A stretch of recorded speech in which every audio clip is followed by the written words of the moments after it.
Hola, mi nombre es Areli y hoy hablaremos de categorías morfológicas. Las categorías morfológicas son elementos importantes en la estructura gramatical de las lenguas. Permiten clasificar y modificar las palabras según su función dentro de la oración. Estas categorías incluyen el género, número, persona, modo y tiempo. Cada una de ellas contribuye a la concordancia y al sentido de las oraciones. El conocimiento de estas categorías facilita la correcta formación y conjugación de palabras, permitiendo una comunicación coherente y precisa. La formación de las palabras en inglés. Los principales procedimientos productivos en la formación de palabras. Comenzamos con la derivación, que es básicamente agregar prefijos, sufijos o infijos a un lexema para crear nuevas palabras. El prefijo es añadir morfemas al inicio de una palabra para modificar su significado, mientras que el sufijo es añadir morfemas al final de una palabra. Ejemplo de sufijo en español: libro, con el sufijo ero, termina con la palabra librero, mientras que el ejemplo en inglés sería happy más el sufijo ness, con el resultado de la palabra happiness. Existen varios tipos de compuestos. Los compuestos ortográficos, los cuales se caracterizan porque se escriben como una sola palabra, como lo es agua-nieve. En el caso del ejemplo en inglés, tenemos la palabra snowflake. También tenemos el tipo sintagmático, que son las palabras que funcionan como una sola idea y no se unen ortográficamente. El ejemplo en español sería máquina de coser. El ejemplo en inglés sería fireclock. Tenemos el parasíntesis, donde la composición y la derivación se combinan simultáneamente. El ejemplo en español es siete vecino. El ejemplo en inglés es underdressed. Tenemos los acortamientos, que hace referencia a cuando se crean formas más cortas de las palabras largas. Ejemplo en español, cine, para referirse a cinematógrafo. Y la palabra en inglés, foto, de photograph.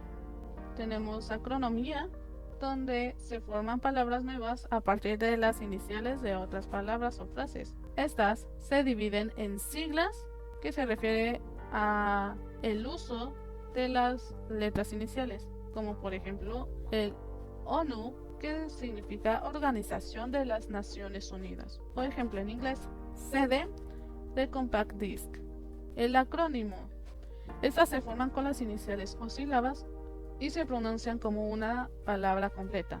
Ejemplo en español, MIPE, pequeña y mediana empresa. Ejemplo en inglés, NATO, North Atlantic Treaty Organization. La onomatopeya son palabras que imitan sonidos reales. Ejemplo en español, miau, como el sonido de un gato, y el ejemplo en inglés, miau, como el sonido de un gato. Contracciones. En inglés, las contracciones son la combinación de dos palabras en una sola, donde se utiliza el apóstrofe para indicar las letras omitidas. En el caso de do not, pasa a ser don't. Hay varias categorías morfológicas. Por ejemplo, el género, que en el idioma español nos indica si es masculino o femenino. Hacen referencia a una persona o animal. En este caso, si es macho o hembra en el caso del animal, o si es varón o mujer en el caso de las personas. Se fija por tradición en la lengua. Normalmente los sustantivos terminados en o son masculinos y los que terminan en a son femeninos. Sin embargo, existen algunas excepciones. Un ejemplo de masculino con terminación en o es libro. Un ejemplo de femenino con terminación en a es casa. Y algunas excepciones son masculino con terminación en a, mapa, femenino con terminación en o, mano. Un caso de sustantivo invariable es artista. Otra categoría es número.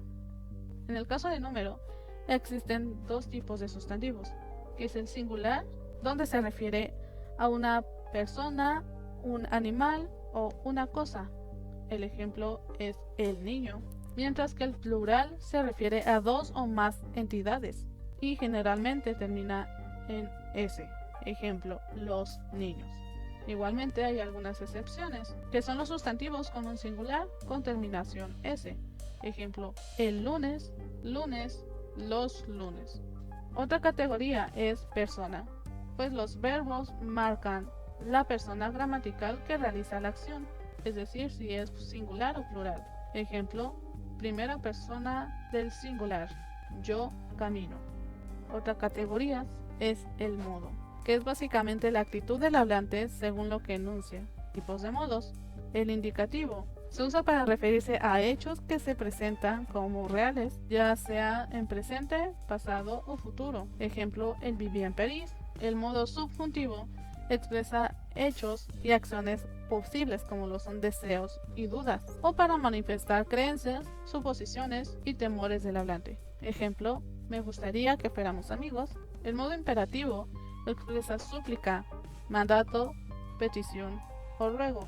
En este caso solo en la segunda persona del singular y plural. Ejemplos. Habla más despacio, por favor. El tiempo señala el momento en el que se realiza la acción. Los más básicos son presente, pretérito y futuro. También existen otros tiempos que expresan otras matices temporales. Flexión verbal. Los verbos se pueden clasificar a partir de ciertos criterios, es decir, por su flexión o conjunción. Esta se divide en tres. Regulares, cuando los verbos al conjugarse no presentan variaciones en su raíz. En el caso de amar, comer y vivir, estos verbos se consideran como modelos correspondientes a las tres terminaciones del infinitivo, que son ar, ir. Los defectivos, que son los verbos que solo se conjugan en algunos tiempos y personas gramaticalmente. Ejemplo, acontecer. Los impersonales o unipersonales son los verbos que solo se conjugan en tercera persona del singular. No tienen un sujeto determinado y aluden a fenómenos meteorológicos. Ejemplo, llueve mucho. Clasificación por su significado. Tipos. Transitivos, que son los verbos cuyo significado exige la presencia de un paciente que recibe la acción verbal y un agente que la realiza.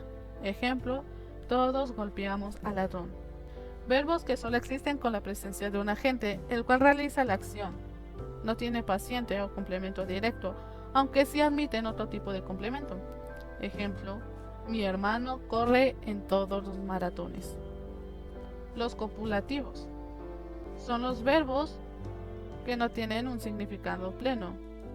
Unen al sujeto y al predicado. Los principales verbos copulativos son ser y estar. Ejemplo, mi hermana es artista. Y finalmente reflexivos, que son los verbos que expresan una acción que recae sobre el mismo sujeto que la realiza. Exigen la presencia de los pronombres, como lo son me, te, se, nos, los cuales se refieren al sujeto.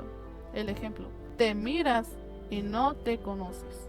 Las categorías morfológicas y los procedimientos en la formación de palabras nos permiten entender cómo se estructuran y evolucionan los idiomas. Desde el uso de prefijos, sufijos e infijos para modificar el significado de las palabras, hasta el uso de género, número, plural y singular. Cada uno de estos procesos enriquece el vocabulario. Por otro lado, los acortamientos y acrónimos reflejan cómo el lenguaje se adapta a la necesidad de ser más eficiente, mientras que las onomatopeyas conectan el lenguaje con el mundo sensorial. Los procedimientos morfológicos y gramaticales reflejan la capacidad humana para moldear el habla según las necesidades al comunicarse. Muchas gracias.